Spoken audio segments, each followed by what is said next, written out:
Hi, this is Zen, the Crypto Queen, and I'm just here to make a quick video and share with you some predictions about XRP.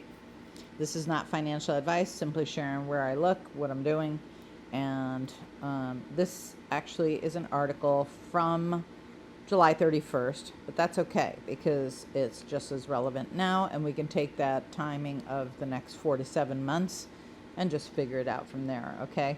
I think what this person from Wells Fargo states in this article makes a lot of sense. I will attach the link in the description box below, along with all of my links. If you need a ledger, you need an exchange to go to buy some XRP, it's all down in the description box, okay? So anyway, let's get going on this. I'm going to read a little bit of it, and part of it you probably have been reading since I've been talking, right? Also, if you'd hit the subscribe button and give this video a thumbs up and hit the bell notification, that all really helps grow this channel, and I would appreciate it. Those of you who have been tuning in here for any length of time and commenting and having one-on-one sessions, I totally appreciate you all. And for those of you who like to come and comment occasionally and throw a little shade, you know what? I appreciate you as well. If you have suggestions for videos, please put them in the comments. I'm open to hearing everyone. Okay, enough of that housekeeping nonsense. So Shannon Thorpe, business support manager at Wells Fargo, shared her insights into XRP token on Saturday, saying that, oh boy, here goes my computer. It's been doing funny stuff lately. Let's see if it won't scroll down. All right. One side looked at only charts, taking cue from the past and trends following Bitcoin to draw short-term price predictions. Others cling to utility, believing that partnerships and replacement of antiquated systems, which means SWIFT, will drive the price. Neither side has been correct, nor in the future will either side be correct. I thought that was an interesting take, but I agree to a degree, and then I don't agree. But here we go. Many analysts have given XRP a price ranging from $1 to $10, but Thorpe suggested that the token's price would need to be significantly higher if it hopes to compete with SWIFT. Oh, and there's what it stands for: Society of Worldwide Interbank Financial Telecommunications. See what an old terminology that is? It needs to be replaced. SWIFT handles about 44.8 million messages a day. They are just messages, and they're not settlements, and only half of what XRP can do. Those messages are sent from one bank to another bank saying, hey, we're in the middle of switching one currency to another. We'll get with you when we do that. So the dollar, now let's say that the dollar value for SWIFT is 7 trillion a day, not 24/7 or 365 if Ripple, through its 10 years of innovation and partnerships, are only able to grab 30% of Swift's value. That would be 2.1 trillion in daily value. If you set a range for XRP, you're saying that one company owned XRP. Let's see if I can get this down. There we go. All right. Sorry about that. Where was I? Oh, okay. So that would set the liquidity strength from 100 billion to 500 billion. Doesn't account for any growth in the economy. 24/7, 365 benefits that you'd receive using XRP, right? So she came up with this calculation. Let me see if I can get down to that. I will put a link for this down below. Where is it? Here we go. All right, so given LS is roughly 75 million per bank, JP Morgan being a top-tier bank moving more than 8 trillion a day, and say due to service overlaps with SWIFT and the assumption that Ripple only captured 10% of that market, equaling 800 billion. Remember, only 75 billion XRP is out there. Dollar is not enough to move that kind of money, but that should go without saying. This is just cross-border transactions, not derivatives, real estate, CBDCs. I'll let you read the parentheses yourself. Technical parallels and NFTs. Based on these facts, Thorpe said her price prediction is anywhere from 100 to 500 near short term, 4 to 7 months. Okay, so that was July, August, September, October, November. Could be December, January, February. Okay, so sometime between November and February.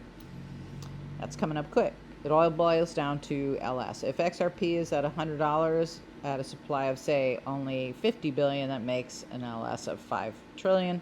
And at 500, that gives us an LS of 25 trillion. This gives the market room to breathe, allows for growth, and ensures no one company needs to own billions of XRP to perform day-to-day operations. As far as how and when this will happen, Thorpe said it would happen at the flip of a switch. I like to stay focused there because I think what's happening right now is we're getting ready for stock market shutdown, crash. I've been predicting that since way back. You'd have to go back in my videos. I don't say it in every single one, but I've been saying it for a while now that I think by the end of September, early October, we're going to see that. And I think this is where things will turn like a flip of a switch. And Swift will be replaced. Period. Flip of the switch. There are those of you who agree with me. There are those of you who don't. I think, the XRP army that's out there, the community believes that. I didn't get it from there, however. It just seems kind of self-evident if you start connecting some of the dots. One client did send me something that they found on X, which used to be Twitter, and so I wanted to share it with you, that things that are happening on September 23rd, which is coming up next week.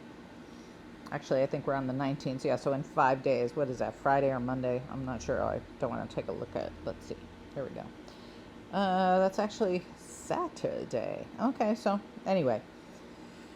Reviewing maritime law, September 23rd. Debt clock, September 23rd. London Rally for Freedom, September 23rd. Fed Reserve meeting, September 23rd. IMF meeting, September 23rd. WEF New York City meeting, September 23rd. Lots of events for the 23rd. Yeah, I'd say. So things could go down rather quickly. And, that stock market shift, all that stuff.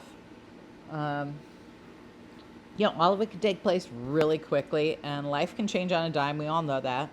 All things change in life sometimes really fast.